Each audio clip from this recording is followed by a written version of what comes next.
اور اے پیغمبر، ہم نے تم پر سچی کتاب نازل کی ہے جو اپنے سے پہلی کتابوں کی تصدیق کرتی ہے اور ان سب پر نگہبان ہے، تو جو حکم اللہ نے نازل فرمایا ہے اس کے مطابق ان کے درمیان فیصلہ کرنا، اور حق جو تمہارے پاس آ چکا ہے اس کو چھوڑ کر ان کی خواہشوں کی پیروی نہ کرنا۔ ہم نے تم میں سے ہر ایک ملت کے لیے ایک دستور اور ایک طریقہ مقرر کیا ہے، اور اگر اللہ چاہتا تو تم سب کو ایک ہی شریعت پر کر دیتا، مگر جو حکم اس نے تم کو دیے ہیں ان میں وہ تمہاری آزمائش کرنا چاہتا ہے۔ سو نیک کاموں میں آگے بڑھو، تم سب کو اللہ کی طرف لوٹ کر جانا ہے، پھر جن باتوں میں تم کو اختلاف تھا وہ تم کو بتا دے گا۔ اور ہم پھر تاکید کرتے ہیں کہ جو حکم اللہ نے نازل فرمایا ہے اسی کے مطابق ان میں فیصلہ کرنا اور ان کی خواہشوں کی پیروی نہ کرنا، اور ان سے محتاط رہنا کہ کسی حکم سے جو اللہ نے تم پر نازل فرمایا ہے یہ کہیں تم کو بہکا نہ دیں۔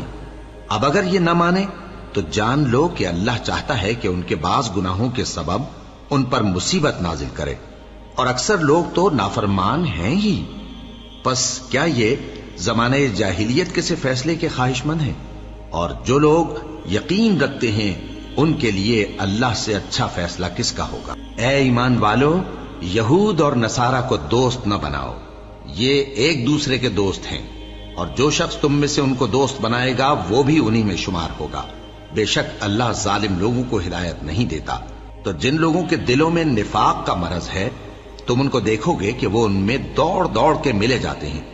کہتے ہیں کہ ہمیں خوف ہے کہ کہیں ہم پر زمانے کی گردش نہ آ جائے۔ سو قریب ہے کہ اللہ فتح بھیجے یا اپنے ہاں سے کوئی اور امر نازل فرمائے، پھر یہ اپنے دل کی باتوں پر جو چھپایا کرتے تھے پشیمان ہو کر رہ جائیں گے، اور اس وقت مسلمان تعجب سے کہیں گے کہ کیا یہ وہی ہیں جو اللہ کی سخت سخت قسمیں کھایا کرتے تھے کہ ہم تمہارے ساتھ ہیں؟ ان کے عمل اکارت گئے سو وہ خسارے میں پڑ گئے۔ اے ایمان والو، اگر کوئی تم میں سے اپنے دین سے پھر جائے گا تو اللہ ایسے لوگ پیدا کر دے گا جن کو وہ دوست رکھے اور اسے وہ دوست رکھیں، اور جو مومنوں پر نرمی کرنے والے اور کافروں پر سختی کرنے والے ہوں، اللہ کی راہ میں جہاد کریں اور کسی ملامت کرنے والے کی ملامت سے نہ ڈریں۔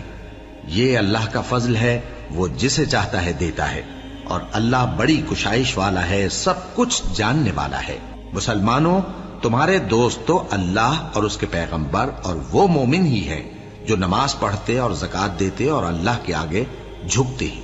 اور جو شخص اللہ اور اس کے پیغمبر اور مومنوں سے دوستی کرے گا تو وہ اللہ کی جماعت میں سے ہوگا، اور اللہ کی جماعت ہی غلبہ پانے والی ہے۔